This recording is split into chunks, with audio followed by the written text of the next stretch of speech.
Welcome back, welcome back, welcome back to another episode of everyone's favorite place to be on a Wednesday evening, pitch practice.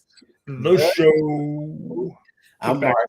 to the show. I'm Mark. I'm the guy behind the mental marketer and the private Facebook group Funnel Building 101, helping you grow and monetize your brand using social media and funnels.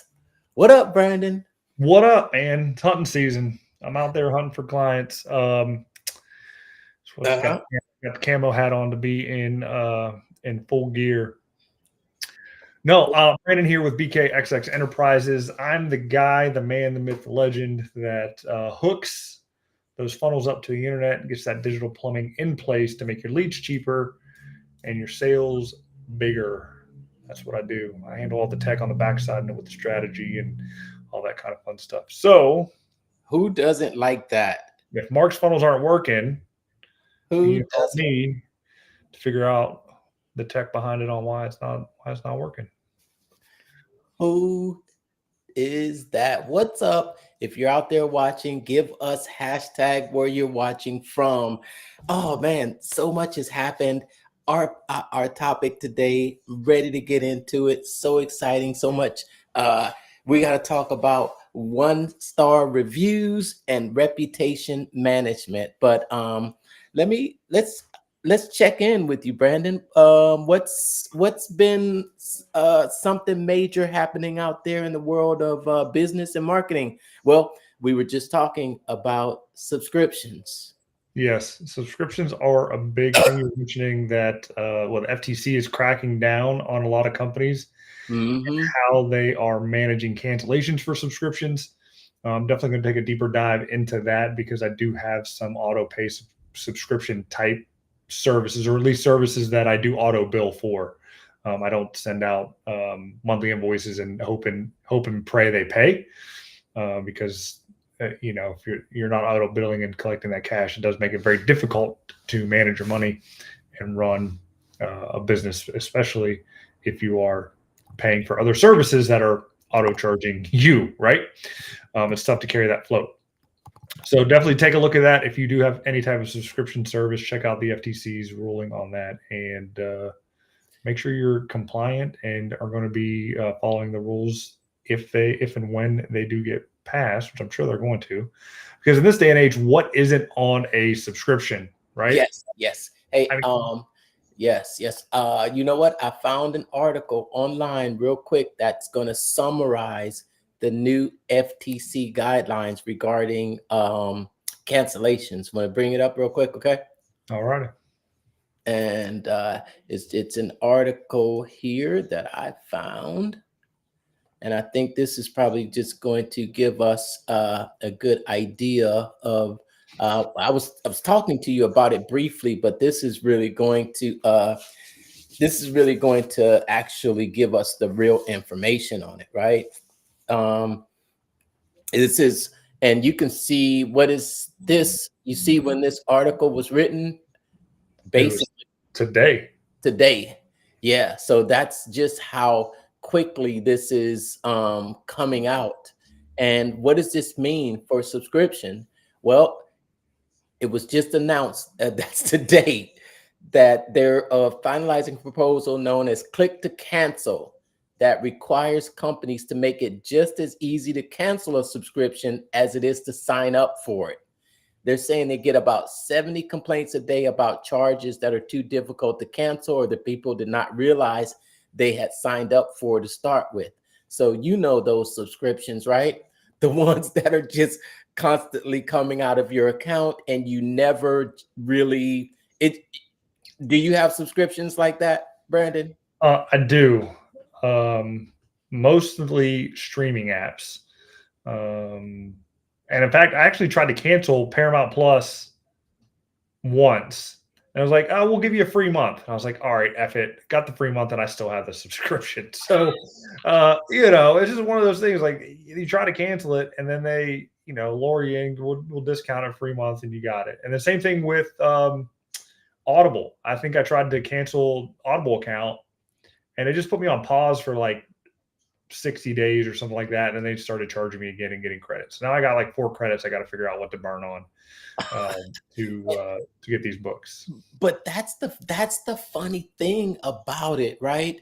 Um, you work hard as a marketer to get people to sign up for your thing, and then you also do those extra things like that to encourage people. Hey, you know what? Maybe I don't really want to cancel, or you want to make it so irresistible. But look, let's see what this rule, what type of restrictions it's putting on our ability to do that now.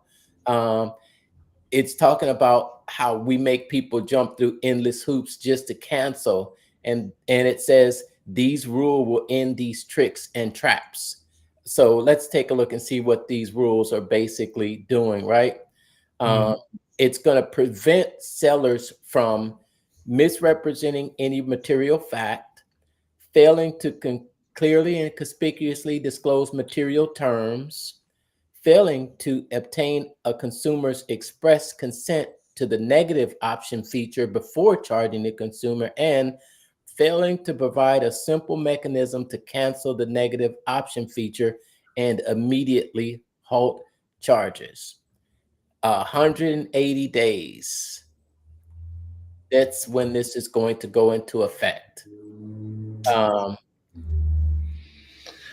Well, that kind of kills a lot of cancellation funnels that I know you can build into the back of ClickFunnels 2.0. But then again, if you follow the rules, you can probably still save a client or two on the resale um, of the program. You can always drop them into a follow-up funnel sequence after they cancel to see if you can bring them back. That'd probably be the best way to do it. To follow the rules here with the one-click cancellation. yeah, but it's kind of like that's what a funnel is. Yeah. you you don't want that. Well, how about this? Well, if you don't want that, well, how about this? Well, how about you pay for 6 months up front and we'll just bill you automatically. Um, I you and is I think there's some payment processors, because when you're setting up these recurring payments, you can set them up. You do this through your payment processor, really. Uh, Mm-hmm. and I know that I haven't seen specifically, but I know that Stripe doesn't like certain industries. Correct. They don't like marketing, consulting, um, Coaching, coaching, info products, digital products. Yeah, content. Yeah, they don't content. they don't like affiliate marketing. Nope. Because I think they recently shut down. If you did you see people's accounts getting shut down? I've heard stories and they come across my feed every once in a while, which is good to have other payment processors available to you to have backups like Payments AI that's built into ClickFunnels. So, you have that. PayPal, you can run through PayPal. NMI is a good gateway to use. And I have access to a payment processor deal myself that does handle riskier businesses like the coaching and consulting. So if you are struggling to, maintain your Stripe account and you have a riskier business, hit me up in the comments below, and I can get you the resources needed to get up and running and get your money. Collect Get that bag. get the bag. Get the bag. Yeah, and not have those payment processors hold up payments, because they will. I definitely recommend checking the the rules when you're going into it, and try to avoid uh chargebacks as much as possible. Mm-hmm. Yeah, try to avoid chargebacks. And I don't think cancellations are, I don't know. I don't think they're looked upon very highly by these payment processors either. But I don't know. I think there's going to have to be some adjustments in the world of marketing, um, because of those new laws that are going to be in effect 180 days. Do you Mhm. think? For sure. And we've all read the book Traffic Secrets, and the first sentence of the first paragraph starts off and says a storm is coming, and we're in it every day. Just consider this one another snap or a slap when it comes to marketing. And 10 years ago we didn't have to think about this kind of stuff because it wasn't as prevalent. But when the events of 2020 happened and everybody went online and all the bros came out and were saying that you could get rich quick in online marketing and selling all these coaches, all these info products and courses and things like that, the chickens are coming home to roost, so to speak. To make sure that the hen, the not the hen, but the nest is tidy, so to speak. Hen house is tidy, You and can call it a market correction. yeah, this is definitely a market correction.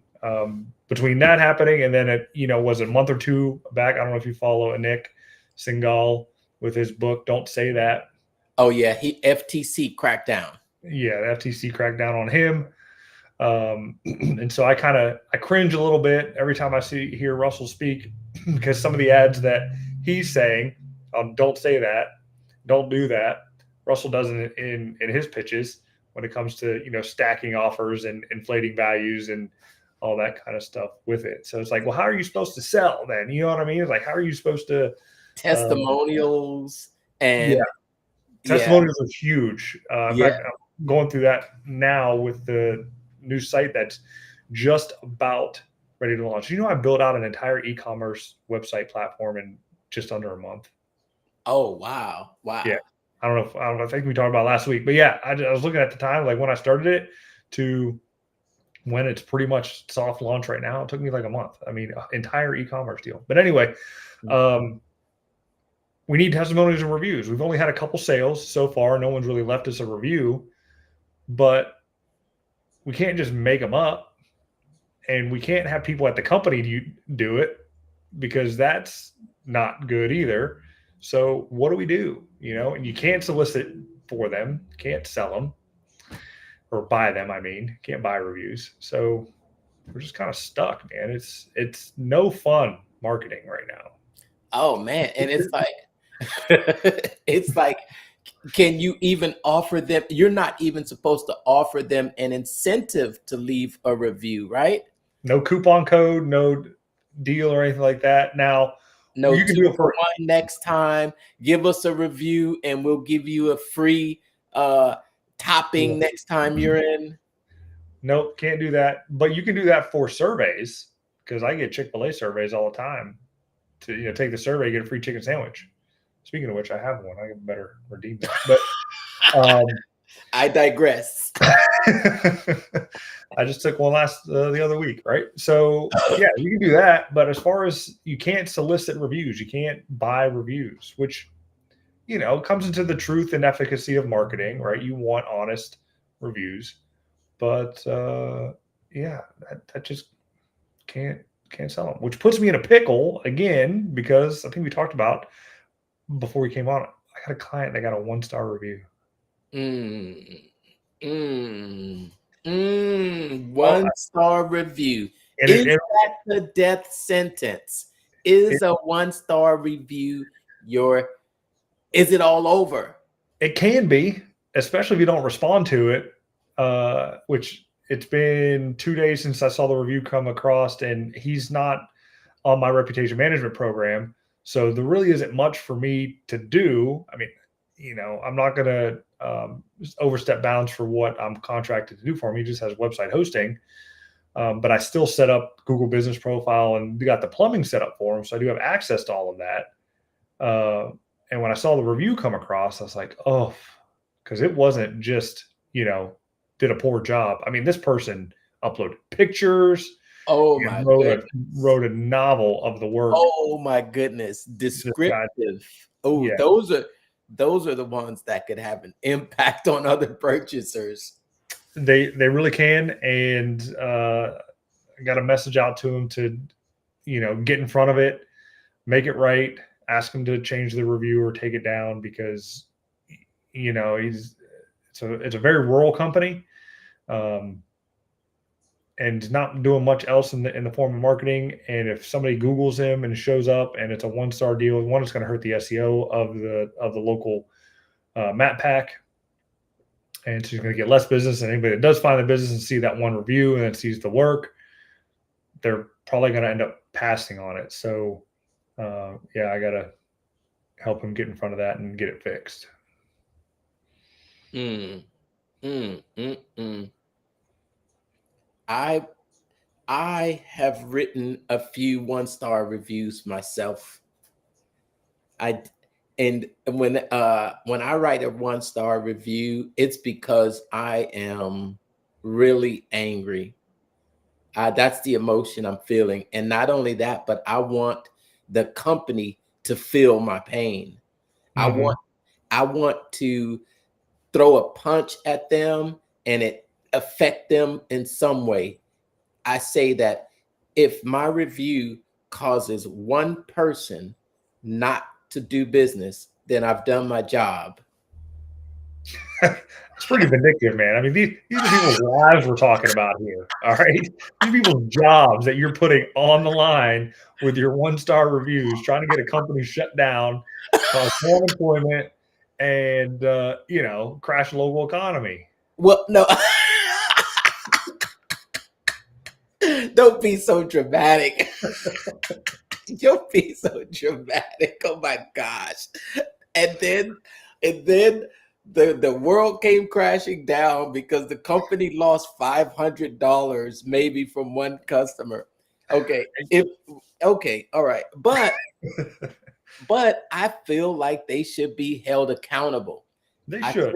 and I'm not going to give a 1-star review unless they've done something very egregious. It's not I can shrug off minor inconveniences. I'll tell you, I'm going to share with you one of the last reviews that I gave, Okay. and it was I was coming back from the airport and I had to take I parked my car at one of those airport parking, and there was the shuttle, and I think I had arrived late in the no, I think I arrived in like the afternoon on a Sunday, and I got there and I waited an extremely long time, and I saw bus after bus come for another parking lot that they have. And after waiting like an hour for the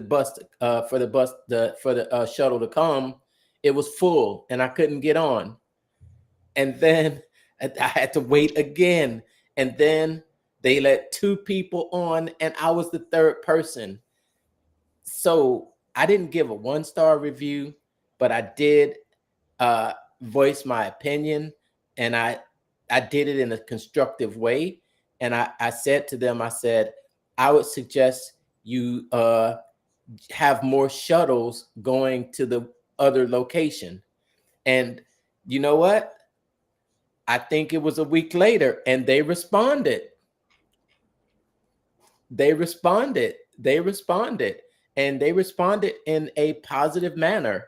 They said thank you for your observations. We will take that into consideration. Maybe they will, maybe they won't, but I'd do business with them again. Mm-hmm. You know, you can get in front of it, right? Yeah, and that's the key. Responding to the review, no matter how good or bad they are, can really turn the situation. Because even though the person is mad and angry right now, they're just looking for somebody to vent to. If they don't know how to get a hold of your customer service team for support, or they want to just bring everybody down into the world because misery loves company, they're going to leave a bad review. You're more often than not going to get a bad review than you are going to get a good review.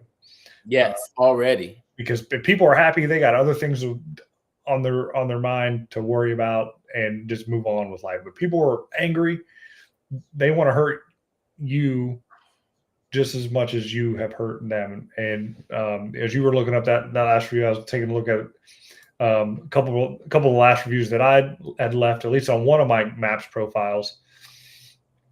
And the lowest that I have given on this profile, I have more than one, was 3 stars. And that's against 2. One was a local Dunkin' shop that had just opened up. They were freaking slower in molasses. I think I sat in the drive-through for like 35 minutes before I even got to give my order. And then after I gave the order, it was another 15 to 20. I just pulled out of line. And then you are mean. oh yeah, like I ordered something and I just drove away You because drove away. it was taking like it's a $3 coffee. It cost them $1 to make. I'm not worried about it.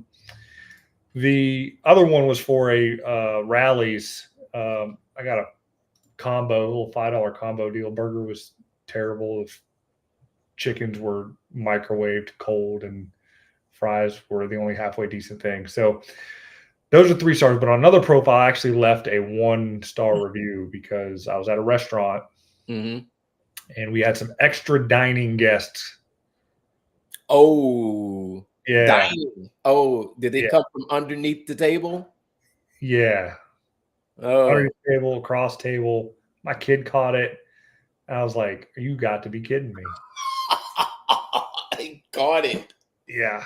Oh my goodness. Needless to say, that location is no longer operating right now, and they are shut down. And I'm surprised with all the complaints out there and the reviews that were on there were talking about how messy and dirty and stuff that restaurant was.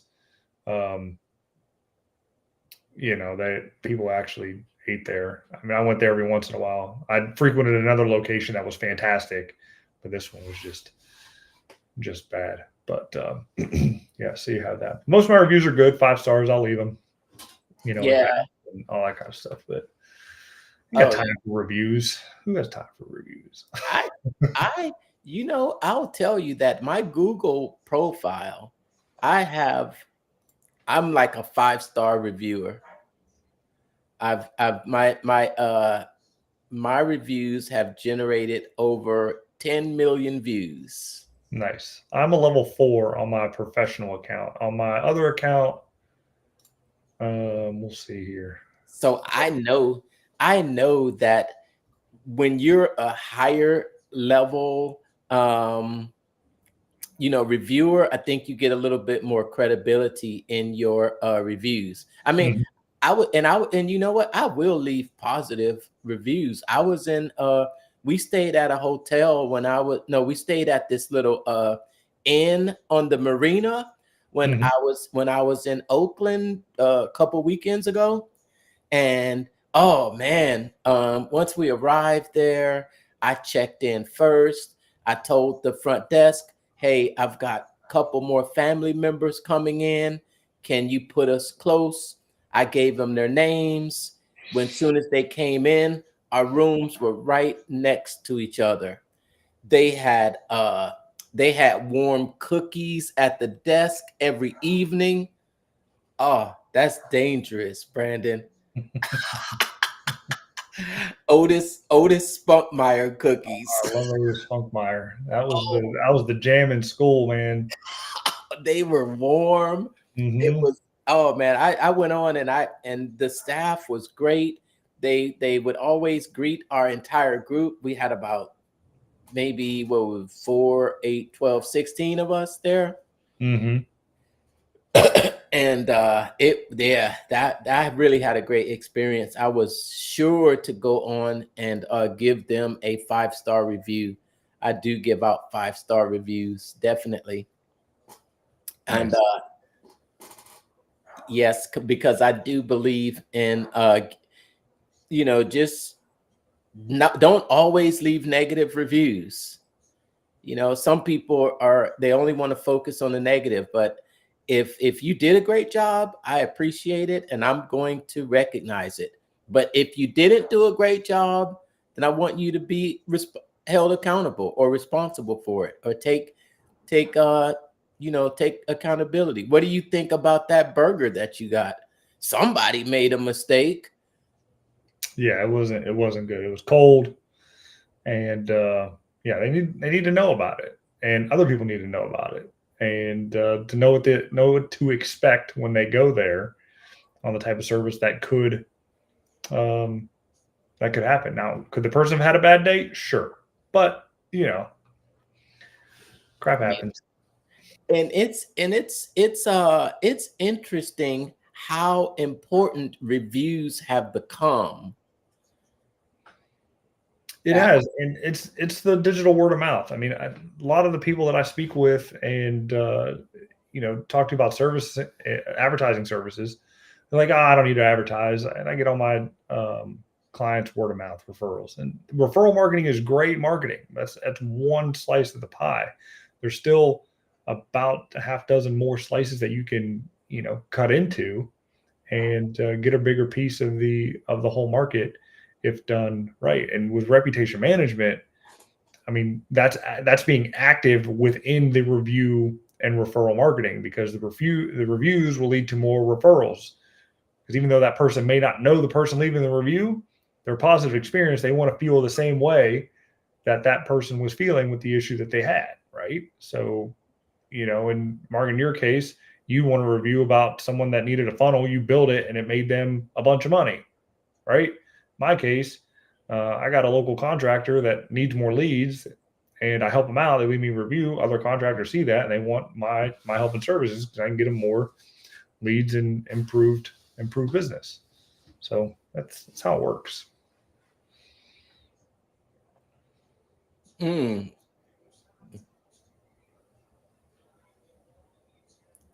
that is so. Not the end of the world, but they are very important. And I always, oh man, but there are guidelines regarding those reviews as well. Does Anik Singhal talk about those at all in his course?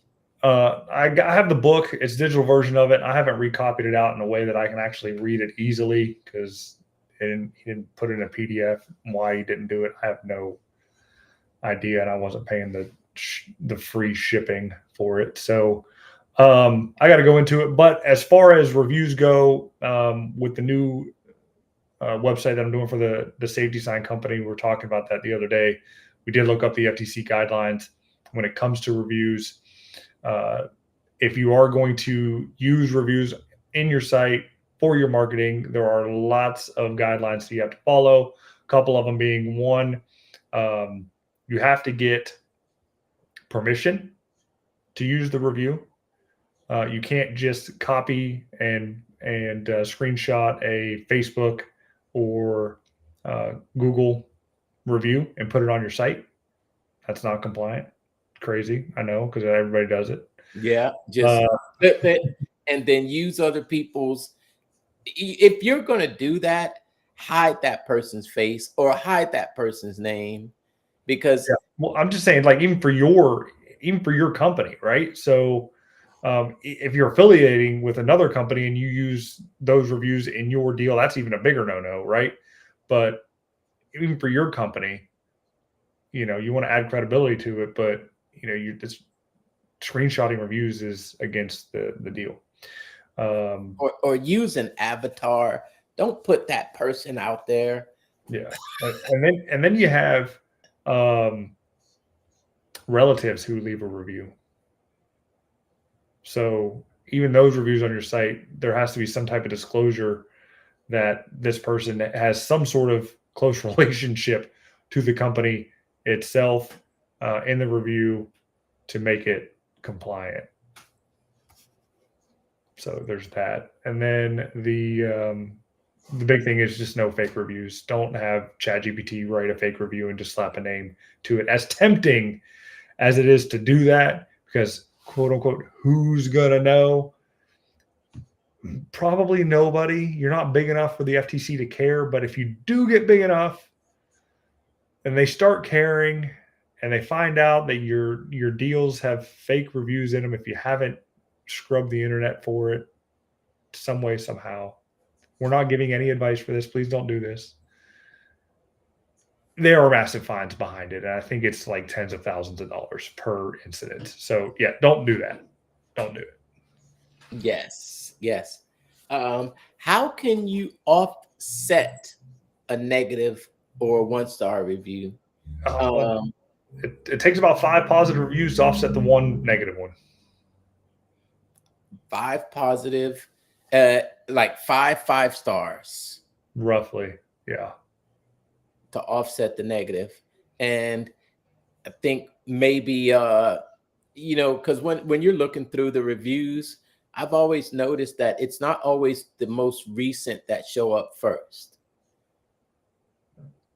No, I mean, Google tries to do the good thing and put more positive experiences up first, um, than the most recent. But then people always have that chance to filter down to the 1 stars to see the real reviews, so to speak. Because if you got a company with just all 5-star reviews, sure it might look good, but people are less trustworthy of that company with all 5-star reviews. Like nobody's had a bad experience. Really, you want me to believe that every job has been perfect with this company, and it very may well be, but you put a little bit more humanity or humanality. I don't even know if that's even a word into the company. Humanality, I think I just made a word up there. humanitarian. Trademark humanality. Copyright 2024. So with an imperfect review profile, you have a better shot of getting higher quality clients than you would with a profile of all 5-star reviews.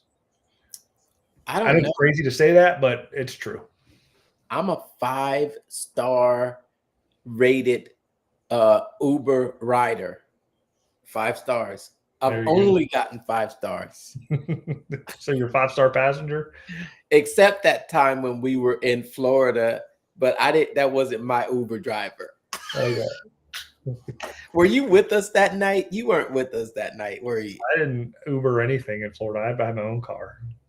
Oh yeah, I'm thinking about the first night of Funnel Hacking Live at Ross Jeffries.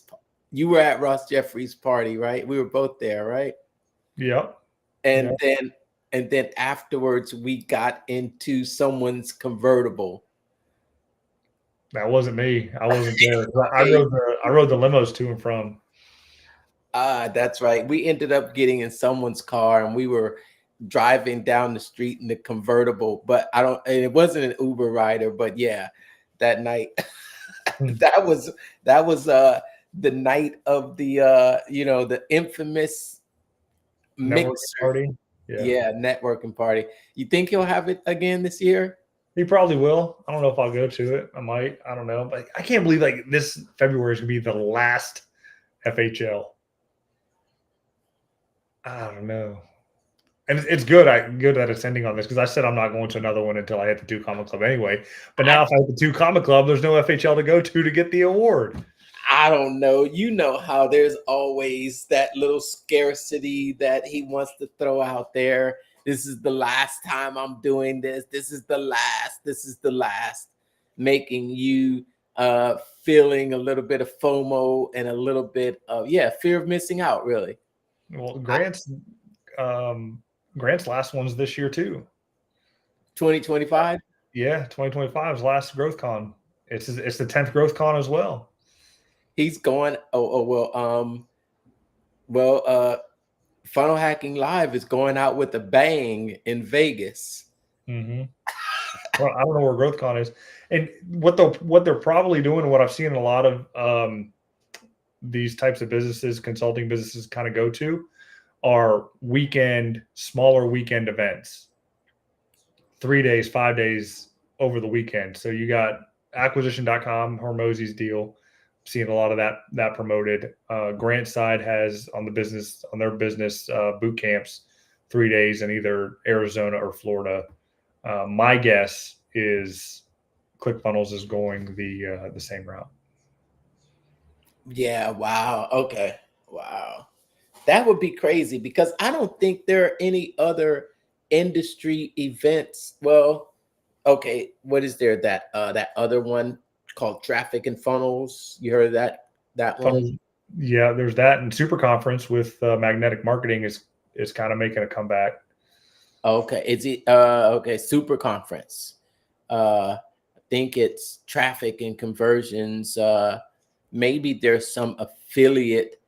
There's Uh, one that other funnel building company has one. you talking about Go High Level? I didn't want to say it, but you did. Oh, blasphemy, It blasphemy. is. You didn't hear that. I'm gonna edit that my It, my tape here. it's going out. It's going out there in the airwaves, and it's picking up the algorithm. So there's going to get a lot of views. Yeah, right.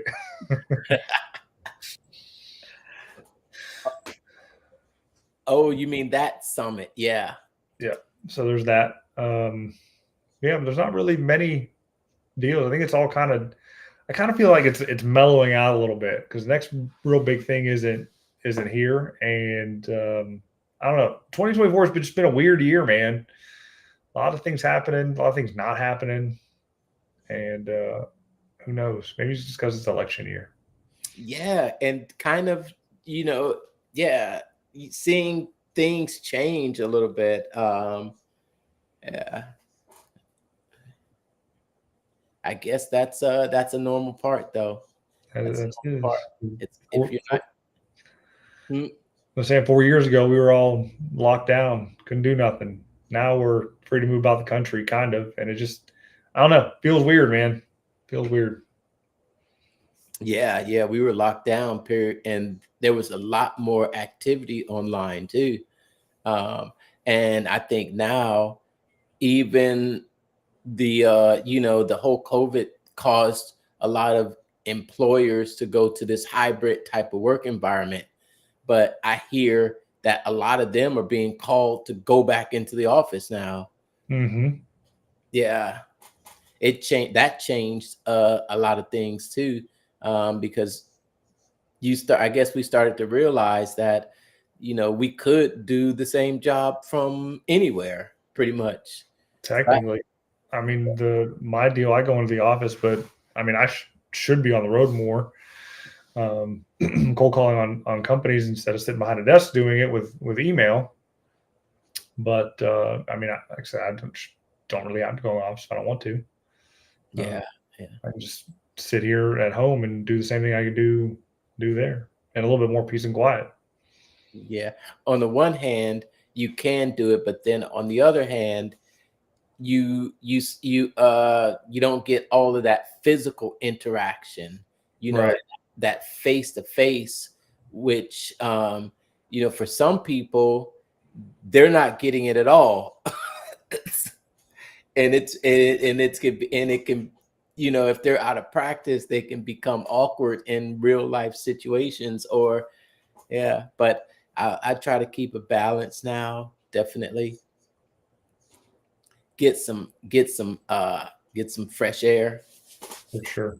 For sure. There's only so many screens you can look at in a day anyway. So it's good to get out and get out from behind the camera.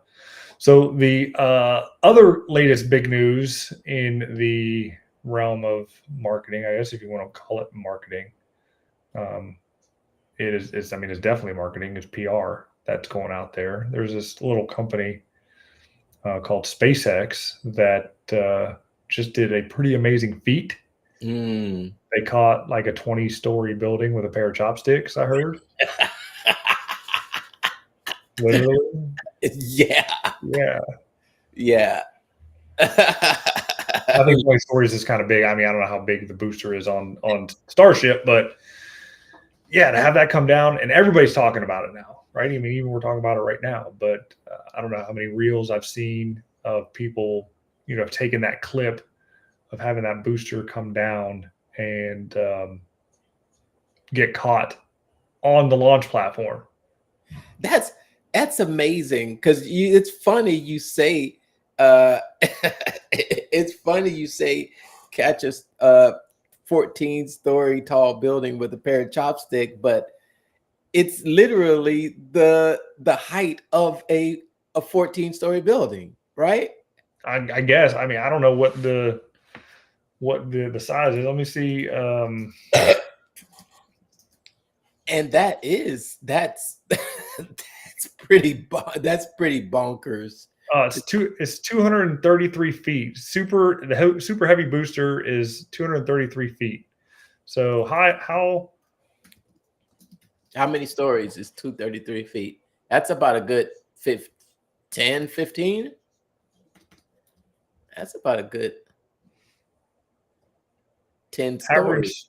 average story is about 14 feet tall. So 233 divided by 14 is 16 stories. So I was close with the 20, right? So 16-story tall building was caught with a pair of chopsticks the other day. Crazy. Yeah, that's amazing. That is bonkers. Who would ever imagine that when you think about, yeah, where that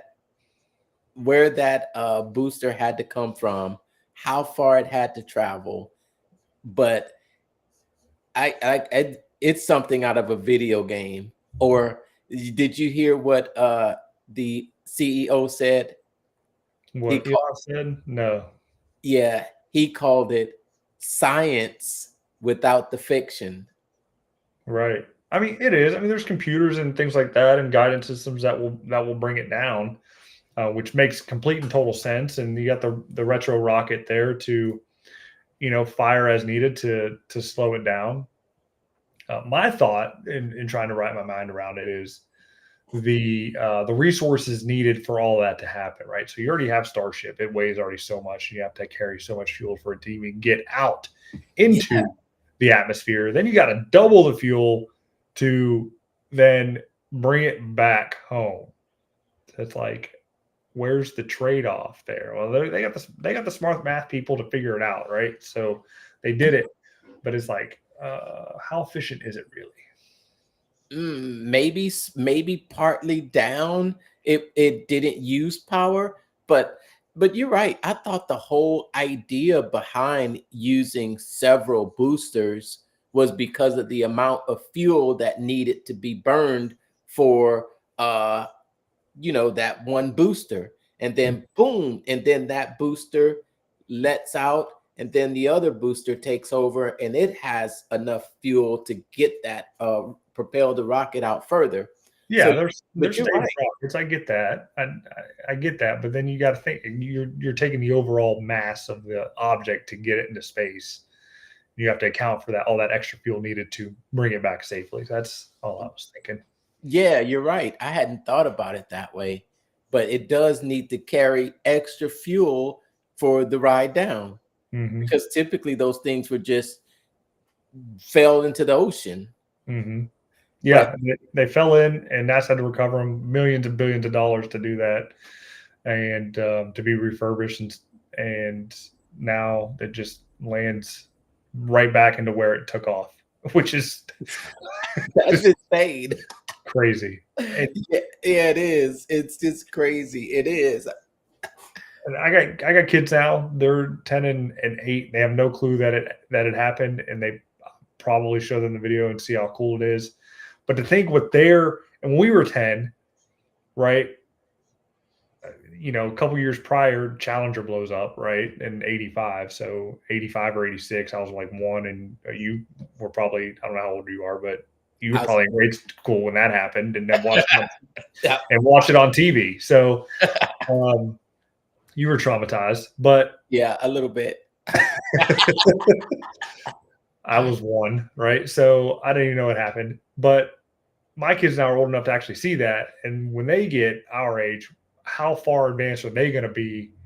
10, 15 years from now, 20 years from now, um, no, 30 years from now. But It's amazing to think that somewhere in the near future, I think space travel may be as frequent as airline travel. they've been saying that for about 20 years now. Let's see if it happens. Now, if Elon can do it. If Bezos can do it with Blue Origin, great. It'll probably be more cost effective, more efficient, because NASA definitely isn't doing it with their government bloated budgets. So put in the free market. I'm cool with the free market. Yeah, but I guess there just has to be a place for us to go if we're going to be going up in space. There's you got the moon. It's there every day. What do you want to do? Put a house on it? You can put a house on the moon. Put open up a Starbucks? Yeah, I mean, it probably won't be good for our bodies, because we're not adapted to lower gravity and the constant bombardment of solar radiation and the blinding light out there. But it could be a cool place to visit for a minute. The rigid temperatures and frigid temperatures and all that kind of stuff. But who knows? Maybe we'll put a base on the moon like that Apple TV show. Oh, okay. I don't remember what the show's called off the top of the head, but it's a really good show. It's like the alternate reality of the space race between the United States and Russia. It's like what could have been. Cool. Anyway. All right. I know you're watching out there. Great to see you. Thanks for tuning in. I've got to go watch your live too. I know you're going on live tonight, but no, a friend of mine that started doing a live video with a group of other people. Appreciate you, Brian. Someone says they've got some notes there for you. You want to put it on the screen? Yeah, I've got some notes. You want to put that on the screen? Hold on. Who is that? We can't. We got to shout him out though. That's my buddy Brian. This guy was 10 feet tall. He's my RA in college, and he's a good guy. Appreciate him. All right, throw a shout out there to Brian. What's up, Brian? Thanks for tuning in today. But that's it. That's the show. Yes, time is ended. Remember, a 1-star review does not mean the end of the world. Respond to those comments. Talk, if you are able to respond, then you'll do a lot better than leaving that comment out there just for people to see it, and they'll even wonder, right? Oh, they're not responding, so it must be right. Absolutely, 100%. If you need help with that, I'm here for you. I have a bulletproof program that will, one, solicit the review for you, help you respond to the reviews with curated prompts powered by none other than artificial intelligence, because it's out there everywhere. Better embrace it now and use it to your advantage. And they're actually really good responses, and it's all done for you. So no thinking about it, right? So there you go. We have it. Reach out in the comments, reputation management, if you want to learn more. Yes. And we'll see you again next